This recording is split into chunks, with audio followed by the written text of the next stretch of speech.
Assalamualaikum warahmatullahi wabarakatuh.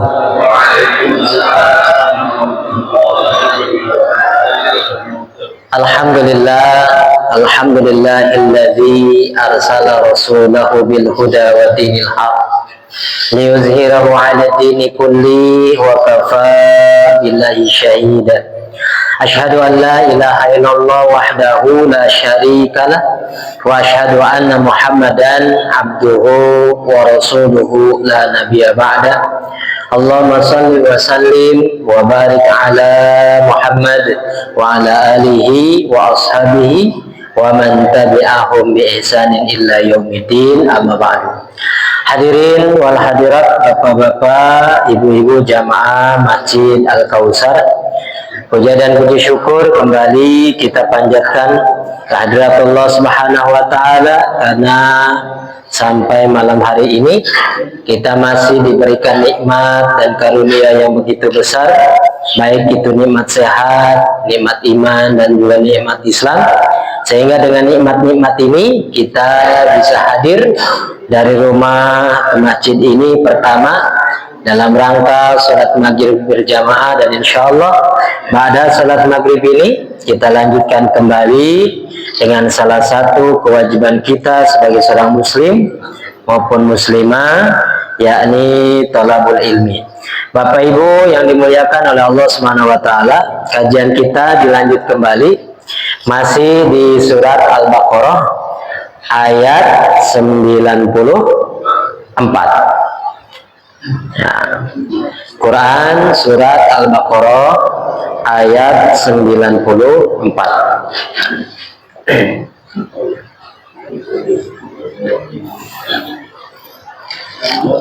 A'udzu billahi minasy syaithanir rajim. Bismillahirrahmanirrahim. Qul in kanat lakumud darul akhiratu 'indallahi khalisatan min dunin nas fatamannawul mauta in kuntum sadiqin walan yatamannawhu abadan bima qaddamat aydihim wallahu alimun bizzalimin. Wala tajidannahum ahrasan nasi ala hayatin wa minal ladhina ashraku yawaddu ahadukum law yu'ammaru alfasana wa ma huwa bimuzahzihi minal adabi an yu'ammar wallahu basirum bima ya'malun. Qul man kana aduwwan li Jibril fa innahu nazzalahu ala qalbik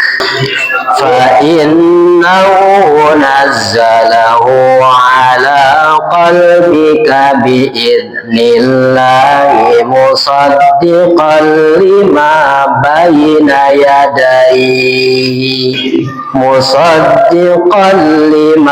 bayna yadayhi wa hudaw wa bushra lil mu'minin.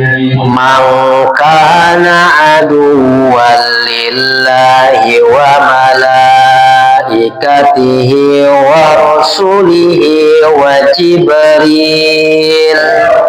Jibril wa Mikala fa innallaha aduwwun lil kafirin. Sadaqallahul azim. Baik, Bapak Ibu, alhamdulillah malam ini kita bisa bertadarus bersama 5 ayat ya. Nah, pada pertemuan yang lalu Bapak Ibu, kita sudah membahas tentang janji yang diambil oleh Allah dari Bani Israel. Bahkan pengambilan janji tersebut itu harus dengan ancaman fisik, yakni warofa'na fauqakumut tur. Jadi sambil diambil janjinya Bani Israel, kemudian diancam oleh Allah, seakan-akan jika kalian tidak mau tunduk patuh melaksanakan janji tersebut, maka gunung ini akan ditimpakan. Maka di situ menggambarkan begitu dahsyatnya ya ancaman dari Allah Subhanahu wa taala, dan itu pun menggambarkan begitu sulitnya Bani Israel itu untuk tunduk patuh kepada peraturan Allah Subhanahu wa taala. Maka kemudian ternyata betul mereka mengatakan qalu sami'na wa asaina. Mereka mengatakan setuju, mereka mendengar apa yang disampaikan itu, tapi ternyata mereka tidak melaksanakan apa yang sudah mereka dengar tersebut. Ternyata penyakitnya dijelaskan oleh Al-Quran, wa usyribu fi qulubihimul ijla bi kufrihim. Karena hati-hati mereka itu telah diresapi, diminumi, bahasanya apa tuh? Telah dituangkan ke dalam hatinya kecintaan terhadap kemusyrikan, yakni menyembah kepada patung anak sapi. Nah ya, itu karena apa? Bikufrihim, karena memang mereka itu sifatnya adalah kafir. Maka pelajarannya bagi kita Bapak Ibu pada pertemuan yang lalu jelas bahwasanya ketika ancaman itu sampai menggunakan bahasa ancaman yang fisik ya, seperti tadi akan ditimpa dengan gunung, itu menunjukkan bahwa ancaman itu sangat keras. Tetapi sebaliknya, orang yang diberikan ancaman tersebut ternyata adalah orang-orang yang hatinya sudah keras, bahkan sudah tertutup. Sehingga seberapapun ancaman yang diberikan oleh Allah, rasa-rasanya tidak cukup membuat takhwif ataupun menakut-nakuti mereka. Maka banyak di antara mereka, walaupun mereka mendengar tentang ajaran tauhid, tentang ajaran Taurat yang disampaikan oleh Nabi Musa alaihissalam, tapi ternyata mereka tidak mau menggunakan Taurat tersebut untuk menjadi acuan, untuk menjadi petunjuk bagi kehidupan sehari-harinya. Nah, inilah yang harus kita jadikan pelajaran, karena tidak jauh berbeda dengan umat Islam Bapak Ibu. Umat Islam pun sama, diberikan petunjuk berupa Al-Quran, tapi ternyata banyak orang yang mendengar Al-Quran, membaca Al-Quran, tapi kemudian dalam kehidupan sehari-hari seakan-akan mereka tidak pernah membaca Al-Quran, bahkan tidak pernah mengenal apa itu Al-Quran. Nah, ini sudah dijelaskan di zaman-zaman dulu sebelum ada kita. Orang-orang terdahulu sudah diambil contohnya oleh Allah Subhanahu wa taala. Nah, kemudian pada pertemuan kali ini ada satu pernyataan lagi dari Bani Israel Bapak Ibu. Kata Allah Subhanahu wa taala, "Qul in kanat lakumud darul akhirah indallahi khalisatan min dunin nas." Katakanlah, jika memang kehidupan akhirat itu di sisi Allah itu dikhususkan bagi mereka, tidak untuk orang lain. Fatamannawul mauta in kuntum shadiqin. Maka kata Allah, ditantang. Ini namanya bermubahalah. Kalau kamu memang punya keyakinan atau salah satu persepsi mereka itu seperti itu, bahwa surga itu hanya milik mereka, kehidupan akhirat itu yang ada di sisi Allah itu hanya untuk mereka kebahagiaan, maka kata Allah, katakanlah Muhammad kepada mereka itu, kalau begitu mintalah cepat dimatikan oleh Allah, atau mintalah mati jika memang kalian orang-orang yang benar, bahwa akhirat, kebahagiaan akhirat itu hanya khusus untuk Bani Israel. Nah, di sini Bapak Ibu, ayat ini berkaitan dengan pernyataan, mohon maaf, ahli kitab di zaman Nabi Shallallahu Alaihi Wasallam. Mereka itu ketika didakwahi supaya mereka beriman kepada Allah, beriman kepada Al-Quran, beriman kepada Nabi Shallallahu Alaihi Wasallam, mereka itu alasannya apa? Oh enggak, kami hanya beriman kepada apa yang datang kepada kami. Kemarin sudah ya. Yakni apa? Taurat. Jadi kami tidak menerima apa yang datang setelahnya, baik Injil maupun Al-Quran, baik Nabi Isa maupun Nabi Muhammad. Mereka tidak akan beriman, kata mereka. Dan mereka meyakini bahwasanya surga itu hanya untuk orang Yahudi. Jadi orang-orang yang lain itu tidak akan masuk surga. Nah, ini pernyataan ini disampaikan kepada Nabi Shallallahu Alaihi Wasallam. Jadi kami akan masuk surga, kalian semua, kata mereka, akan masuk neraka. Nah, disinilah kemudian kata Allah melalui Nabi Shallallahu Alaihi Wasallam untuk menyampaikan, ya, dalam rangka apa? Bermubahalah, ditantang. Kalau memang pernyataanmu itu benar, akhirat, kebahagiaan di dalamnya di sisi Allah Subhanahu wa taala, kata Nabi, itu hanya milik kalian, maka mintalah cepat Allah mematikan, atau mintalah kamu itu kematian.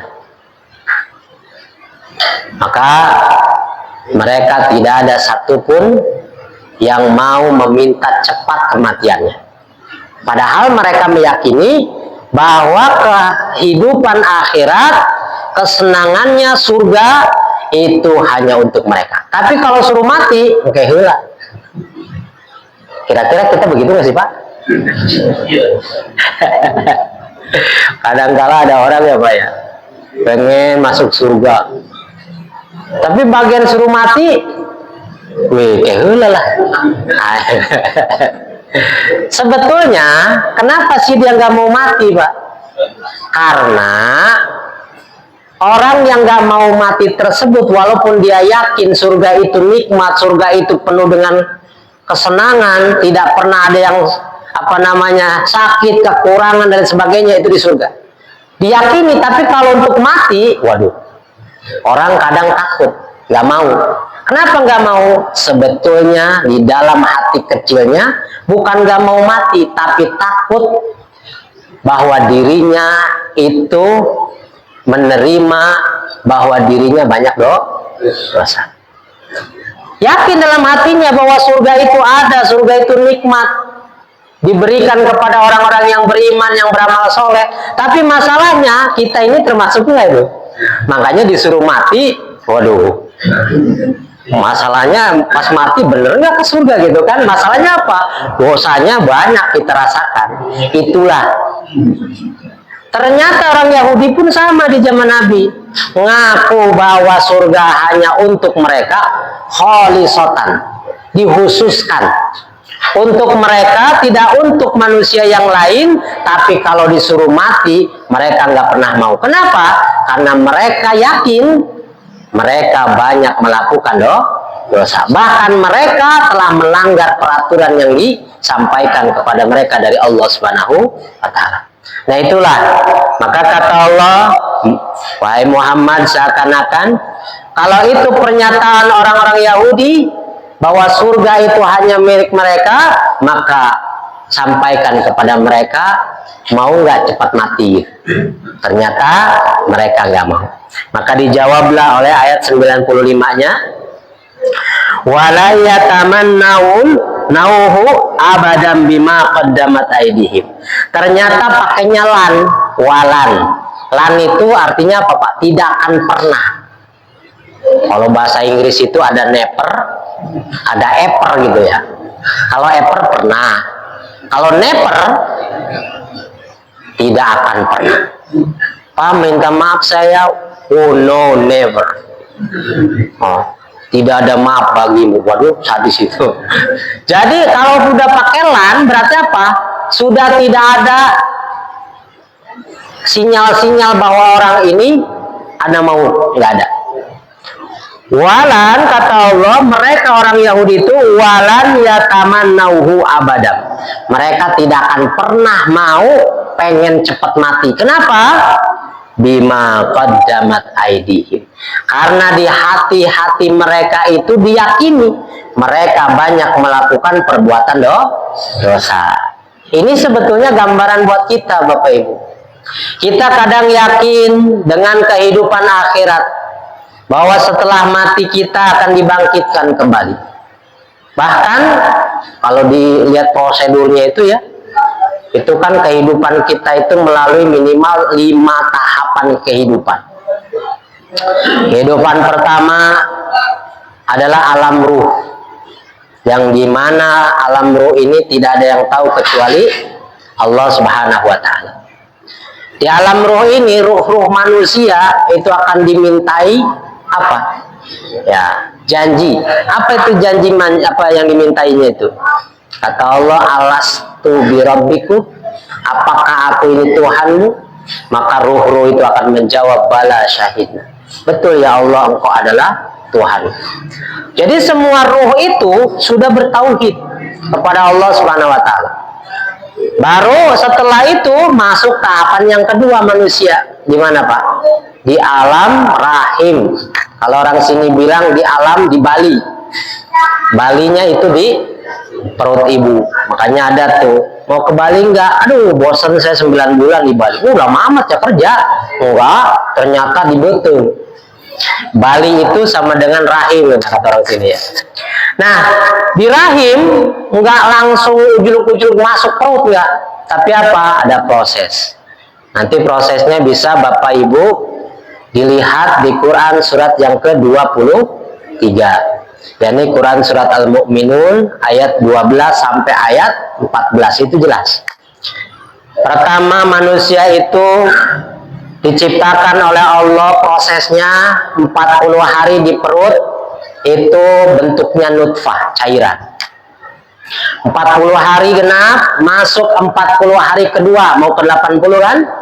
Maka yang tadinya nutfah, cairan putih itu kemudian menjadi merah, yakni apa? Darah yang nempel di rahim, alaqah, tergantung. Itu 40 hari prosesnya, terus berem gitu kan, jadi darah. Baru 40 hari yang ketiga, berarti beranjak berapa? 120 hari. Barulah yang tadinya nutfah, alaqah, maka dijadikanlah oleh Allah sebagai mudghah. Mudghah itulah janin yang siap untuk diberi ruh oleh Allah Subhanahu wa Ta'ala. Maka kata Nabi, kalau sudah 40 kali 3 atau 120 hari atau 4 bulan, maka mulailah yursalul malaku, diutuslah malaikat oleh Allah. Untuk apa? Yunfakhu fihi ruh, untuk meniupkan kepada janin tersebut ruh. Hidup tuh kita baru 4 bulan mulai hidup manusia.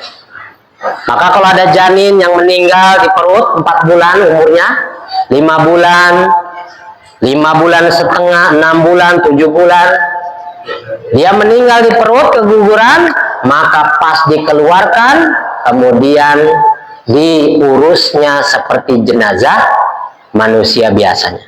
Dimandikan, dikapani, disolatkan, dikuburkan. Bagaimana kalau 3 bulan ke bawah keguguran? Nggak usah disolatkan, nggak usah dimandikan bahasanya. tapi langsung dikapani, dibungkus, kemudian langsung dikuburkan. Kenapa? Karena itu hanya segumpal darah atau sekerat daging saja bahasanya. Nah, disitulah Bapak Ibu proses perjalanan manusia. Kebelnya, kebel. 9 bulan ceprotnya ya keluar kan, baru tuh kita jadi orok. Kalau sudah balik barulah diberikan beban, yakni menjalankan syariat agama. Barulah disuruh perintah sholat, puasa nanti ya, zakat dan seterusnya. Nah, kalau kita di dunia ini setelah balik ke sana ternyata banyak menentang peraturan Allah, banyak bermaksiat, banyak melakukan perbuatan dosa. Padahal dalam kehidupan itu kita belajar tentang Al-Quran, tentang agama ini, tentang fikih, tentang ibadah, itu kita belajar.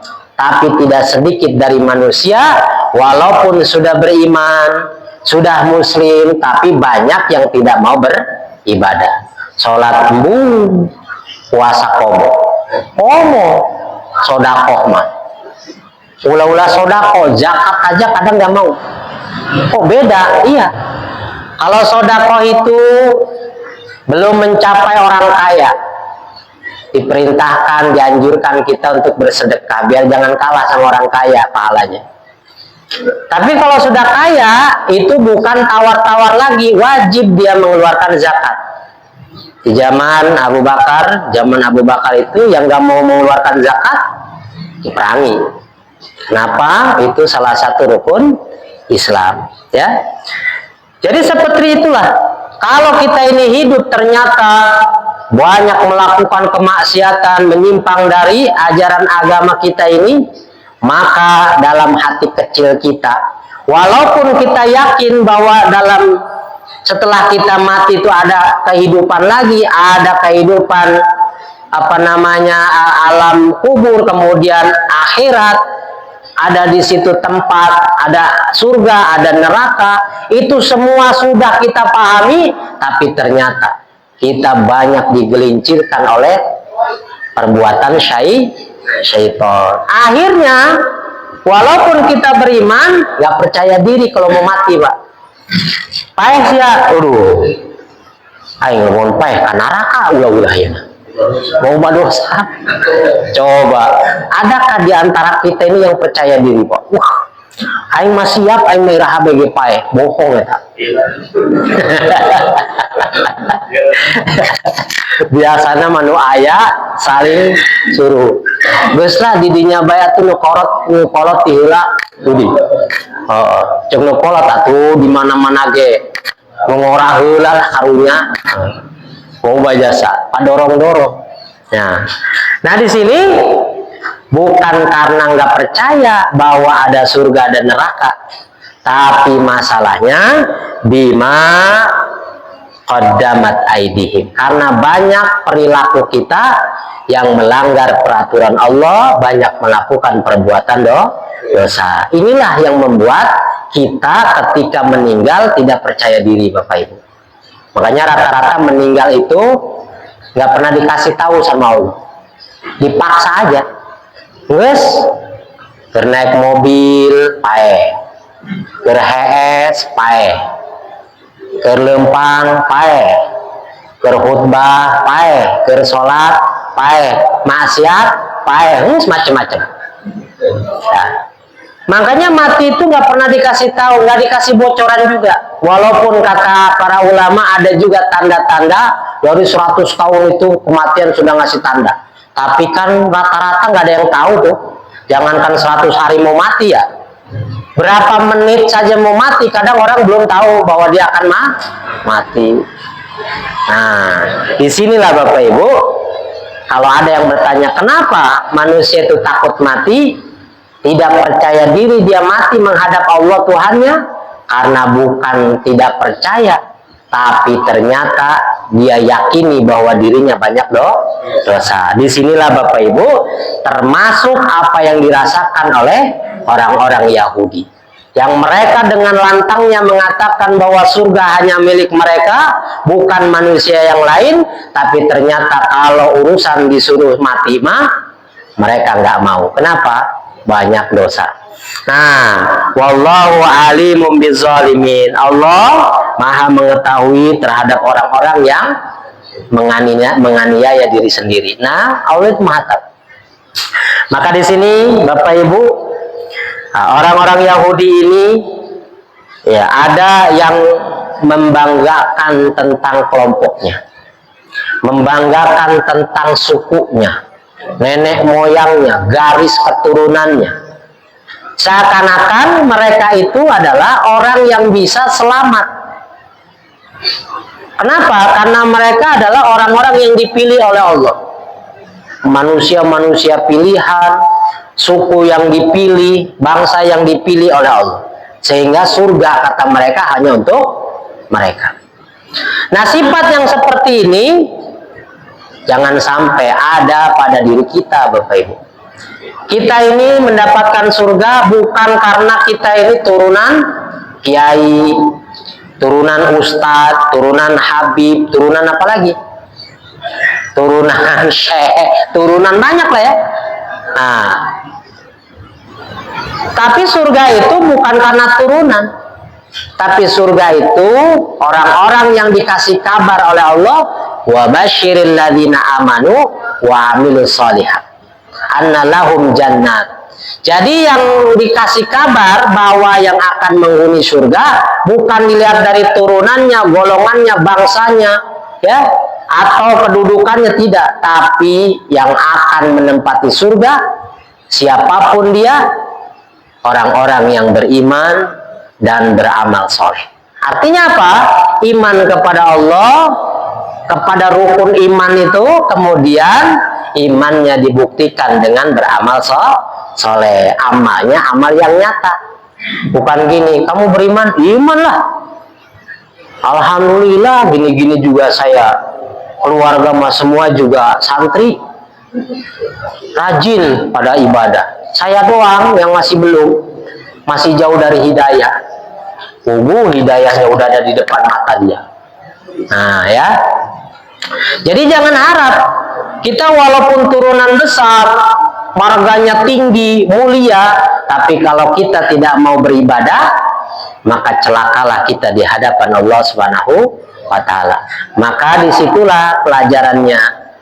Sampaikan wahai Muhammad, seakan-akan kata Allah kepada Yahudi itu yang mengklaim bahwa surga hanya untuk mereka, bukan untuk manusia lain. Kalau memang mereka benar, maka mintalah untuk dimatikan. Kalau memang mereka adalah orang-orang yang benar ucapannya. Ternyata walayatamannauhu abadan bima qaddamat aydihim. Mereka tidak pernah mau mati selama-lamanya abadan, karena mereka takut terhadap dosa-dosa mereka. Mereka banyak menentang, mereka banyak tidak melaksanakan perintah-perintah Allah, sehingga mereka tidak percaya diri ketika mereka harus mati. Wallahu alimum bizzalimin. Maka Allah Maha mengetahui terhadap orang-orang yang zalim. Nah, di sini pelajarannya jelas bagi kita Bapak Ibu. Pertama, jangan pernah percaya diri bahwa kita akan masuk surga hanya dengan modal turunan-turunan orang yang soleh. Atau Kanaan, istrinya Nabi Nuh, itu bapaknya Nabi. Tapi ternyata karena dia tidak mau taat kepada Allah, tidak beriman kepada kerasulan Nabi Nuh, akhirnya apa Pak? Istri dan anaknya Nabi Nuh itu tergolong adalah orang-orang yang kafir. Nabi Lut sama istrinya, ya banyak ya.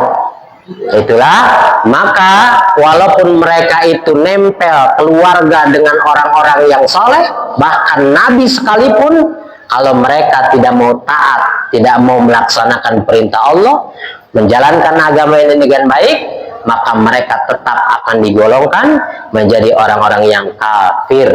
Maka tempatnya orang-orang yang kafir adalah neraka. Nah, inilah Bapak Ibu, kita diajari oleh Allah supaya jangan percaya diri karena keluarga kita soleh-soleh, istri kita soleha, anak-anak kita juga jadi ustadz, jadi kiai bahkan. Jangan percaya diri bahwa dengan itu kita bisa masuk surga. Karena masuk surga itu harus berbekal diri dengan iman, dengan amal-amal soleh yang nyata yang kita laksanakan sendiri. Maka kata Allah, kullu nafsim bima tas'a. Setiap orang itu hidup, nanti mati di akhirat akan mendapatkan apa yang dia usahakan ketika masih hidup. Maka mulai dari sekarang Bapak Ibu, kita ini mau nambah lagi umurnya ya. Tinggal berapa hari lagi? Kalau Masehi kita sudah masuk tahun baru lagi ya. Nah ini sudah bertambah lagi umur kita. Kalau masih ada kesempatan, berarti kesempatannya semakin sedikit, karena nambah umur mengurangi kesempatan hidup. Kemudian di ayat 96 Bapak Ibu, wala tajidannahum ahrasun nas ala hayatin wa minal ladzina asyraku. Wala, la-nya bukan panjang dibacanya, bukan wala tajidannahum. Jangan wala, la-nya jangan panjang. Karena la ini adalah la dalam rangka menguatkan. Fungsinya sebagai taukid, penguat. Kata Allah, sungguh atau pasti kalian itu akan menemukan di antara mereka orang-orang Yahudi, karena ini diturunkan berkaitan dengan mereka. Orang-orang Yahudi itu ahrasun nas, manusia-manusia yang tamak terhadap ala hayatin, dalam kehidupan dunia ini. Tamak, Pak. Kemarin saya jelaskan, pernah di mana, di sini bukan ya, lupa saya. Ikhris, tamak, atau dia itu pengen menguasai kehidupan dunia. Kata Allah, pasti kalian akan menemukan di kalangan kaum Yahudi itu manusia-manusia yang tamak terhadap kehidupan dunia. Wa minal ladzina asyraku, bahkan lebih tamak dari orang-orang musyrik. Ini kasusnya dulu di zaman Nabi.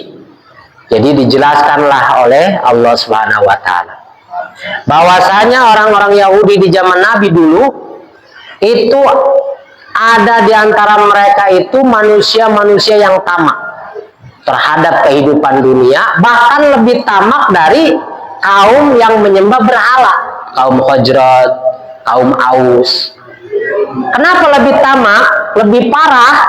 Karena orang yang orang yang menyembah berhala, orang-orang musyrik, mereka tidak yakin kalau setelah mati itu ada kehidupan. Orang-orang musyrik itu nggak yakin, Pak. Kalau mati ya mati aja. Ya, seperti orang yang tidak percaya Tuhan, sosialis ya. Kalau mati sudah, karena kita kalau sudah mati selesai urusan. Jadi tidak ada lagi istilah nanti dibangkitkan, nanti akan dipertanggungjawabkan, itu nggak ada. Itu orang-orang musyrik. Mereka saja tidak terlalu tamak, tapi ternyata orang Yahudi, mereka sudah mendapatkan kitab samawi, ternyata banyak di antara mereka, kata Allah, justru banyak yang tamak terhadap kehidupan dunia. Salah satu tanda ketamakan mereka terhadap dunia apa, Pak?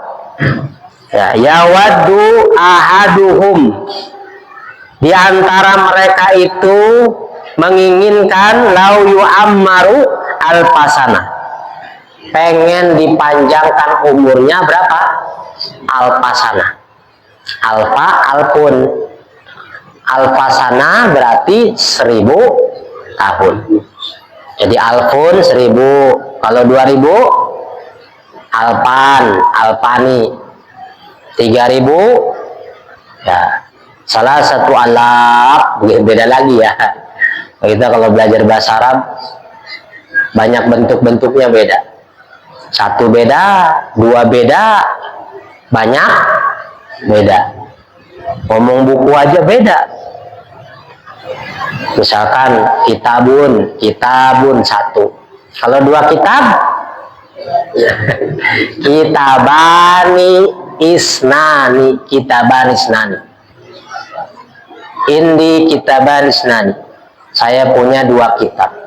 Kalau 1 kitab, indi kitabun wahid. Punya 1 kitab. Kitaban isnani 2 kitab. Kalau 3 kitab, salah satu kutubin. Jauh nggak Pak? Kitabun wahid, kitaban isnani, salah satu kutubin. Beda. Iya, beda. Kalau pakai jamak, ya itu tadi. Kitabun, kitabani, kutub. Kutub berarti banyak ya. Itu luar biasa kalau kita belajar bahasa Arab. Kalau Bapak bisa belajar bahasa Arab, mantap. Karena apa? Menurut saya paling susah itu belajar bahasa Arab. Tapi minimal kita belajar bahasa Arab itu bisa tahu terjemah daripada Al-Quran. Minimal kita kalau baca Quran itu nyambung. Nah, jadi kalau buat ngomong-ngomong malah kita mau ke Arab juga enggak kan ya? Nah, ternyata ada orang yang belajar bahasa Arab, pas ke sana ke Arab ternyata ngomongnya Sunda. Orengan loba orang Sunda.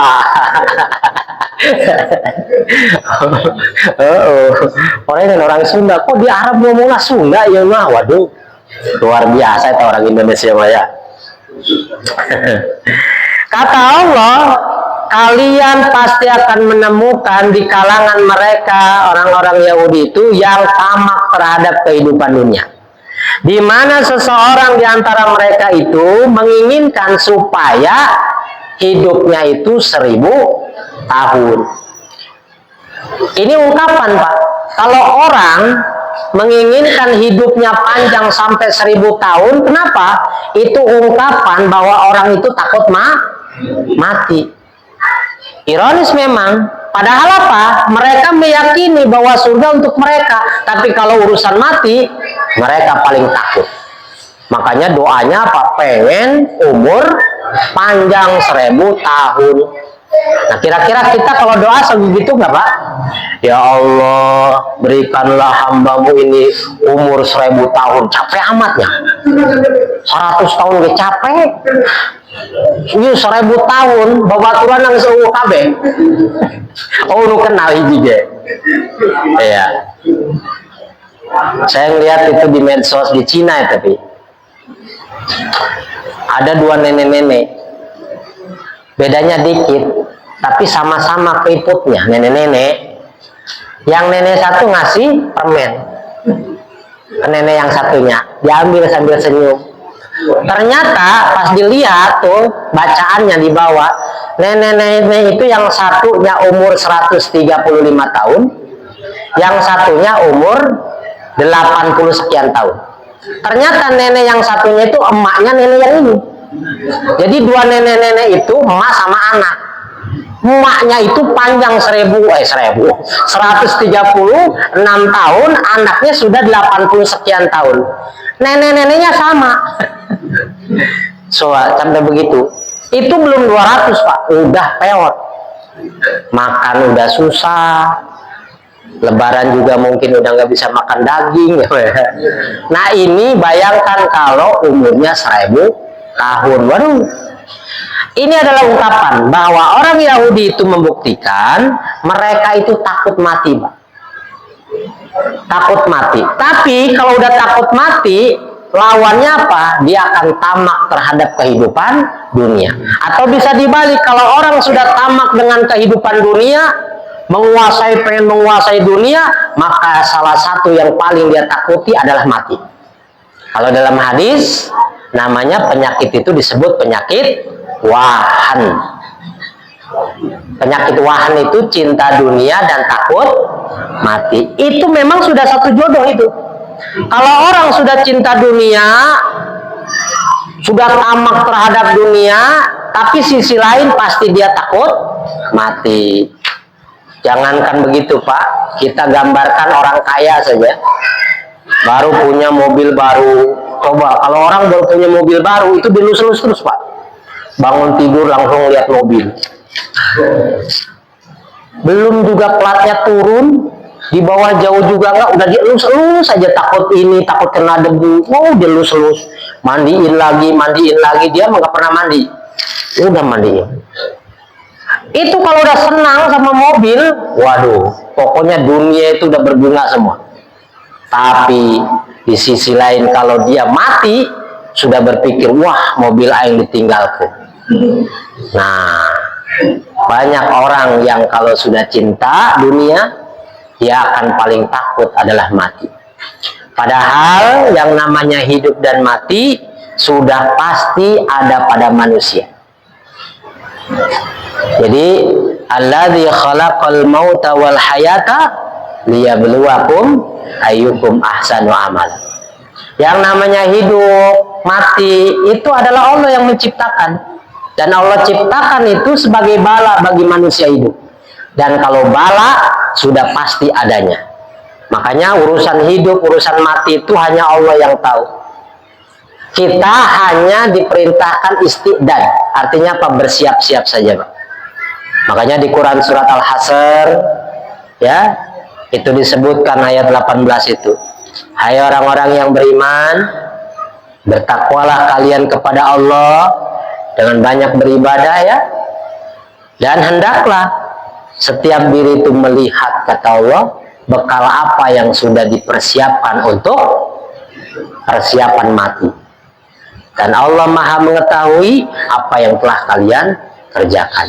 Nah, itu perintahnya jelas di Quran surat Al-Hasr ayat 18. Maka kita setelah membaca ayat-ayat ini yang khitabnya itu disampaikan kepada orang-orang Yahudi, tapi pada dasarnya pelajarannya untuk kita sebagai pembaca ayat ini, supaya kita terhindar atau menghindari terlalu cinta kepada kehidupan dunia, sehingga kehidupan dunia ini melalaikan kita untuk beribadah kepada Allah Subhanahu wa Ta'ala. Dan kita jangan sampai lalai untuk mempersiapkan diri, karena apa? Hidup mati kita ditentukan oleh Allah, dan tidak ada satupun manusia kapan dia akan mati, dan di mana, di bumi mana dia akan mati, dan dengan cara apa Allah mematikannya. Tapi yang jelas dalam Quran surat Ali Imran apa, Pak? Ya ayyuhalladzina amanu taqullaha haqqa tuqatih wa la tamutunna illa wa antum muslimun. Hai orang-orang yang beriman, kalau sudah beriman nih, bertakwalah kalian kepada Allah sebenar-benar takwa. Artinya apa? Ketakwaan itu harus betul-betul dipertahankan istiqomahnya. Kenapa? Karena kematian itu tidak ada yang tahu kapan datangnya. Maka kata Allah, janganlah kalian sekali-kali mati, hai orang-orang yang beriman, kecuali dalam kondisi tunduk patuh kepada Allah Subhanahu wa Ta'ala. Jangan sampai, Pak, kita punya label mantan ustadz, mantan santri, mantan rajin ngaji. Jangan, ya. Mendingan kayak mantan preman, mantan bajingan. Kalau udah mantan berarti udah bagus. Pas mati dia sudah mantan tuh. Ada orang yang tadinya rajin ibadah, rajin ngaji, pas kolot, ngaji tilawah, puasa itu, sholat itu, pas paeh, dalam kondisi meninggalkan kebiasaan ahli surga. Maka itulah kata Nabi yang menjerumuskannya ke neraka. Habisnya panjang, Pak. Jadi ada manusia itu dari mudanya itu apa? Rajin ibadahnya. Tinggal berapa waktu lagi dia mati, karena dia nggak ada yang tahu kan mati, dia tergiur untuk mengikuti perbuatan ahli neraka, bermaksiat dan sebagainya. Disitulah dia mati. Maka perbuatan itulah yang menjerumuskan ke neraka. Makanya kata Nabi apa? Innamal a'malu bil khawatim. Sesungguhnya amal ibadah seseorang itu tergantung penutup hidupnya. Jadi mudah-mudahan nih kita dengan seperti ini, ya mintalah supaya dimatikannya dalam keadaan husnul khotimah. Pokoknya mah terserahlah mau gimana kondisinya, yang penting husnul khotimah. Kita takut ya, Pak. Rajin ibadah, pas kita tergiur sebentar, paeh dirinya. Aduh, itu yang paling ditakut. Bolak-balik ke masjid rajin, pas ada biduan orang naik. Pas nyekel malaikat datang pae, si eta paehna di panggung cenah. Ustad deh, waduh. Corea mah teh jelemanya. Nah, kita itu pengen dihindarkan dari itu. Makanya kebiasaan baik itu harus selalu dijaga. Kenapa? Boleh jadi kita dimatikan dengan keadaan kebiasaan yang kita lakukan. Yang biasa ngaji, boleh jadi matinya waktu ngaji. Yang biasa khutbah, mungkin boleh jadi matinya waktu khutbah. Yang biasa kedugem, mungkin di situ matinya dia. Kalau biasa mancing, ya nanti mancing juga loh, waktu mancing mati. Jadi kita khawatir ya, mudah-mudahan pas dicabut nyawa kita, jangan pas waktu kita berbuat jelek. Nanti ada cerita, ini kebakaran diskotik, korengan ayah ustad didinya. Wih, si ustad pernah di diskotik, boleh jadi dia lagi lewat gitu kan, pakai didinya. Tapi kan tetap label itu di mana dia terdampar di situ. Kalau akhirnya di situ, maka labelnya ada di situ. Oh, Pak Ustadz matinya di diskotik. Wah, kan jadi enak tuh. Enak apa enggak enak gitu? Nauzubillah, mudah-mudahan Allah jaga ya. Nah, jadi mereka itu cinta dunia. Apa itu? Salah satu pernyataannya, mereka selalu berdoa meminta supaya dipanjangkan umurnya bahkan sampai 1000 tahun. Oh, orang-orang yang seperti ini banyak bentuknya. Orang-orang yang tidak mau menerima ketuaan juga banyak. Ketuaan apa tuh ketuaan? Mumpung tua, kumpulkan duit solo-galogana, ditabung di bank, pas nempo di kaca, banget geus peot. Waduh. Wah, ambil semua tabungan, operasi plastik. Orang-orang yang nggak beriman itu banyak, Pak. Ada yang umur 20 tahun operasinya sudah 100 kali. Waduh. Dan operasi itu bukan sedikit uang. Tapi masalahnya bukan masalah uang banyak sedikit yang dikeluarkan. Tapi sifat tidak mau menerima takdir Allah itulah yang kadang-kala buruk posisinya. Sehingga dia dengan mudah merubah apa yang diciptakan oleh Allah Subhanahu wa Ta'ala. Jadi umur 80 dioperasi plastik dengan harapan bisa 18 tahun lagi. Jadi Pak, mukanya jadi 18 tahun imut gitu kan, habis dioperasi. Tapi tetap aja underdeal dalamnya itu ya 80 tahun ya. Gak bakal bisa dibohongi Pak ya, gak bakalan.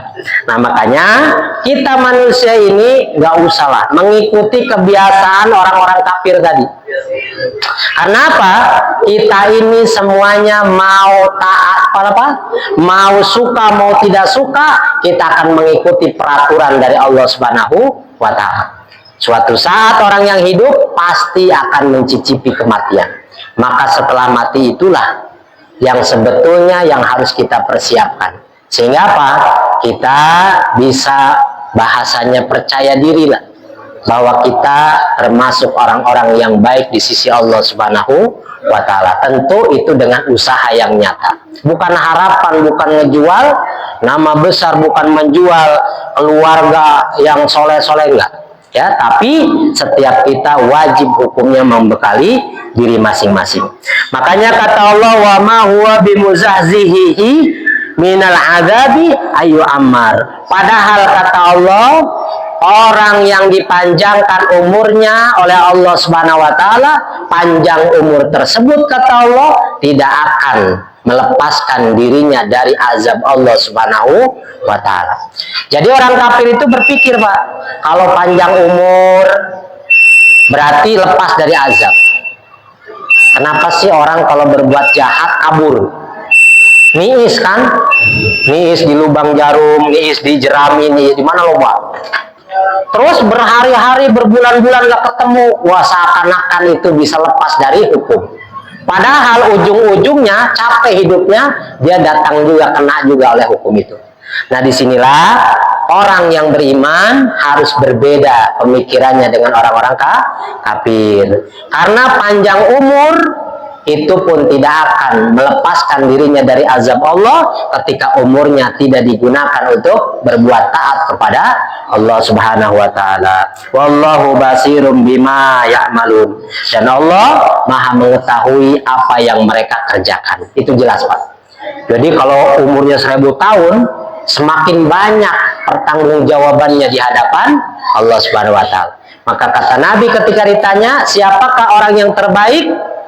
Salah satunya yang diberikan panjang umur, baik pula ibadahnya kepada Allah. Maka orang yang paling jelek dikasih umur panjang, tidak seimbang dengan kebaikan yang dia kerjakan. Nauzubillah. Mudah-mudahan Bapak Ibu, alhamdulillah ternyata kita hanya bisa membahas 3 ayat dari ayat 94 sampai 96. Mudah-mudahan pertama kita akan dijauhkan dari pemikiran-pemikiran orang-orang kafir, di mana mereka yang mereka usahakan, mereka cari itu adalah hanya kebahagiaan dunia, padahal kebahagiaan akhirat itu lebih besar dan lebih kekal tentunya. Dan yang terakhir, ya kita bukan harus banyak minta supaya dipanjangkan umur, Pak, tapi mintalah umurnya itu yang diberkahi oleh Allah, umur yang dibarengi dengan kebaikan amal soleh kepada Allah Subhanahu wa taala. Mudah-mudahan apa yang kita pelajari ini bermanfaat. Mari Bapak Ibu kita tutup kajian ini dengan sama-sama membaca doa kafaratul majlis. Subhanakallahumma wa bihamdika asyhadu an la ilaha illa anta astaghfiruka wa atubu ilaik. Wassalamualaikum warahmatullahi wabarakatuh. Ya